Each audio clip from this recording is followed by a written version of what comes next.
रुक करेंगे साहिवाल का। साहिवाल के नजदीकी इलाके नूरशाह में सगे भाइयों ने पुलिस से साजबाज होकर अपने ही भाई और भतीजे पर 337 और 452 का मुकदमा दर्ज करवा दिया। इस हवाले से मुकदमा मोहम्मद गफूर ने के न्यूज़ चैनल इंटरनेशनल से गुफ्तगू करते हुए बताया कि मेरे सगे भाइयों ने पुलिस से साजबाज होकर मुझ पर झूठे इल्ज़ामात लगाए और मुझे 337 और 452 में पाबंद सलासल करवा दिया, जबकि 452 वाले मुकदमे में वो हमारा मुश्तरका डेरा है जिसमें 1 कनाल 15 मरले का मालिक मैं हूँ। थाना नूरशाह के SHO ने पहले मुझे बेगुनाह लिखा और बाद में पैसे लेकर मुझे बेगुनाह कर दिया।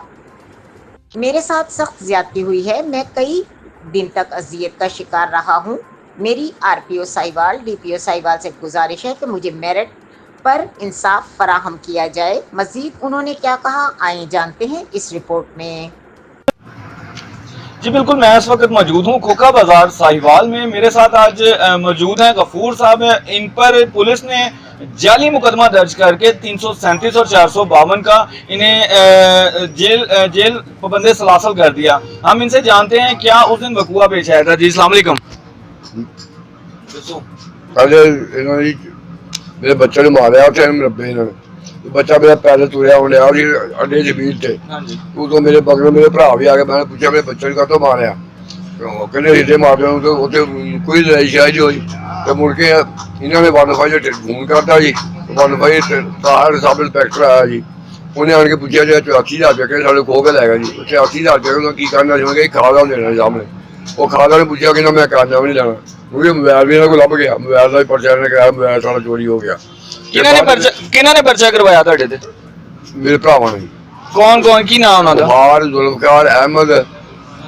यानी कि ਤੁਹਾਡਾ ਕਹਿਣ ਦਾ ਮਤਲਬ ਉਹਨਾਂ ਨੇ ਤੁਹਾਡੇ ਤੇ ਝੂਠਾ ਪਰਚਾ ਕਰਵਾਇਆ। पर्चा जी, पर्चा साहब पर्चा जी। ਤੇ ਪਰਚਾ ਉਹਨਾਂ ਨੇ ਤੁਹਾਡੇ ਤੇ ਕਾਹਦਾ ਕਰਵਾਇਆ? ਕੀ ਵਜ੍ਹਾ ਬਣੀ ਪਰਚੇ ਦੀ? ਕਾਹਦਾ ਪਰਚਾ ਕਰਵਾਇਆ ਉਹਨਾਂ ਨੇ? 337 ਤੱਕ ਆਈ, ਸਾਡੀ ਉਂਗਲ ਤੋੜ ਦਿੱਤੀ ਹੈ। ਤੇ ਉਂਗਲ ਹਾਲੇ ਵੀ ਮੇਰੀ ਕਰਾ ਉਂਗਲ ਕੋਈ ਟੁੱਟੀ ਹੋਈ, ਹਾਲੇ ਵੀ ਨਹੀਂ ਟੁੱਟੀ। 40 ਪਿਆ ਦੇ ਡਾਕਟਰ ਤੇ ਪਰਚੇ ਦੇ ਮੁਤਾਬਕ 337 ਤੇ 452 ਵੀ ਤੁਹਾਡੇ ਤੇ ਲੱਗੀ। ਤੇ 452 ਤੁਹਾਡੇ ਤੇ ਕਿਉਂ ਲੱਗੀ? 452 ਮੇਰੇ ਬੱਚੇ ਨੇ ਮਾਰਿਆ। ਮੈਂ ਪੁੱਛਿਆ ਮੇਰੇ ਬੱਚੇ ਨੇ ਕਦੋਂ ਮਾਰਿਆ, ਤੇ ਉਹਨਾਂ ਨੇ ਕਿਹਾ ਜੀ ਅਜੇ ਤੇ ਮਾਰਦੇ ਨੇ। ਉੱਥੇ ਹੱਥੋਂ ਪਾਈ ਕੋਈ ਨਹੀਂ ਹੋਏ, ਮੈਂ ਵੀ ਗਾਹ ਵਾਲੇ ਹੋਏ ਆ। ਤੇ ਉਸ ਤੋਂ ਬਾਅਦ ਮੁੜ ਕੇ ਅਸੀਂ ਘਰ ਚਲੇ ਗਏ। ਇਹਨਾਂ ਨੇ ਵਨ ਫਾਈਵ ਫੋਨ ਕਰਕੇ ਤੇ ਸਾਡਾ 84,000 ਰੁਪਇਆ ਖੋਹ ਕੇ ਲੈ ਗਿਆ, ਤੇ ਨਾਲ ਇੱਕ ਸਾਡਾ ਮੋਬਾਈਲ ਲੈ ਗਿਆ ਖੋਹ ਕੇ, ਤੇ ਨਾਲ ਸਾਡੀ ਉਂਗਲ ਤੇ ਸੱਟ ਲਾ ਕੇ ਤੋੜ ਦਿੱਤੀ ਆ।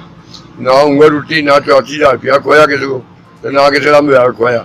ਉਹ ਸਾਹਮਣੇ 84,000 ਰੁਪਇਆ ਖਾਦ ਦੇਣਾ, 84,000 ਰੁਪਇਆ ਉਹਦਾ ਦੇਣਾ ਜੀ। ਤੇ ਆਪਣਾ 452 ਜਿਹੜੀ ਹੈਗੀ ਆ, 452 ਦੇ ਘਰ ਵੜਨ ਤੇ ਲੱਗਦੀ ਹੈ ਬਕੌਲ ਤੁਹਾਡੇ ਕਿ ਉਹ ਡੇਰਾ ਹੈਗਾ ਵਾ। 452 ਤੁਹਾਡੇ ਤੇ ਕਿਵੇਂ ਲੱਗ ਗਈ? ਬਾਜੀ ਇਹਨਾਂ ਨੇ ਪੈਸੇ ਲੈ ਕੇ ਥਾਣੇ ਨਾਲ ਲਾਈ ਹੈ। ਅਦਰੀ ਸੇ ਅਸੀਂ ਨੇ ਪੈਸੇ ਲੈ ਕੇ ਲਾਈ 452। ਉਹਦੀ ਜੱਜ ਨੇ ਵੀ ਬੜੀ ਮਿੱਟੀ ਪੱਟੀ ਉਹਦੀ। ਜੱਜ ਕਿ 452 ਤਾਂ ਬੰਦ ਹੀ ਨਹੀਂ ਹੈ। ਤੇ ਇਹਦੇ ਵਿੱਚ ਜਿਹਦੇ ਤੇ ਉਹਨਾਂ ਨੇ ਤੁਹਾਡੇ 452 ਲਾਈ ਹੈ, ਮੇਰੇ ਕਾਗਜ਼ਾਂ ਦੇ ਮੁਤਾਬਕ ਤੇ ਉਹਦੇ ਵਿੱਚ ਤੁਸੀਂ 1 ਨਾਲ ਤੇ 15 ਮਰਲੇ ਦੇ ਭਾਈਵਾਲ ਵੀ ਹੈਗੇ ਹੋ। ਹਾਂਜੀ, 1 ਨਾਲ 15 ਮਰਲੇ ਮੇਰੇ ਨਾਮ ਆ। ਉਹ ਯਾਨੀ ਕਿ ਤੁਹਾਡਾ ਮੁਸ਼ਤਰਕਾ ਡੇਰਾ ਹੈਗਾ। ਮੁਸ਼ਤਰਕਾ ਡੇਰਾ ਜੀ। ਉੱਥੇ ਸਮਾਨ ਨੂੰ ਰੱਖ ਲਈਦਾ, ਹੋਰ ਕੁਝ ਨਹੀਂ ਹੈਗਾ। ਕੋਈ ਰਹਿਸ਼ ਨਹੀਂ ਹੈਗੀ, ਕੋਈ ਅੱਗ ਨਹੀਂ ਬਲਦੀ, ਕੋਈ ਚੁੱਲ੍ਹਾ ਨਹੀਂ ਹੈਗਾ, ਕੁਝ ਨਹੀਂ ਹੈਗਾ। ਮੌਕੇ ਜਾਣਾ, ਮੌਕਾ ਜਾ ਕੇ ਵੇਖ ਸਕਦੇ ਹੋ। ਠੀਕ ਹੈ। ਤੇ ਉਸ ਤੋਂ ਬਾਅਦ ਤੁਹਾਨੂੰ ਸਜ਼ਾ ਦੇਣ ਤੋਂ ਬਾਅਦ ਤੁਹਾਨੂੰ ਬਰੀ ਕਿਵੇਂ ਕੀਤਾ? ਬਰੀ ਹਾਲੇ ਜੀ ਉਹ ਜਿਹੜਾ 337 ਵਾਲਾ ਪਰਚਾ ਜੋ ਚੱਲਦਾ ਪਿਆ, ਉਹਦੀ ਜ਼ਮਾਨਤਾਂ ਕਰਾਈਆਂ ਸੀ। ਤੇ ਆਹ ਜਿਹੜਾ 452 ਵਾਲਾ ਇਹ ਵੀ ਚੱਲਦਾ ਪਿਆ। ਇਹ ਮੇਰੇ ਬੱਚੇ ਦੀ ਅੰਗੂਰੀ ਦੀ ਮਾਨ ਦਾ 23 ਤਰੀਕ ਤੱਕ। ਤੇ ਇਹਦੇ ਵਿੱਚ ਤੁਹਾਡੇ ਕੋਲ ਪੈਸੇ ਕਿੰਨੇ ਲਏ ਨੇ ਜਿਨ੍ਹਾਂ ਦੇ ਪੈਸੇ ਲੈ ਕੇ ਤੁਹਾਨੂੰ ਬਰੀ ਕੀਤਾ ਵਾ? ਪੈਸੇ ਜੀ ਉਹ ਜਿਹੜਾ ਲੀਡ ਤੇ ਇਰਫਾਨ ਰਸੂਲ, ਇਹਨਾਂ ਨੇ ਮੇਰੇ ਕੋਲ 60,000 ਰੁਪਇਆ ਲਿਆ। 60,000 ਰੁਪਏ।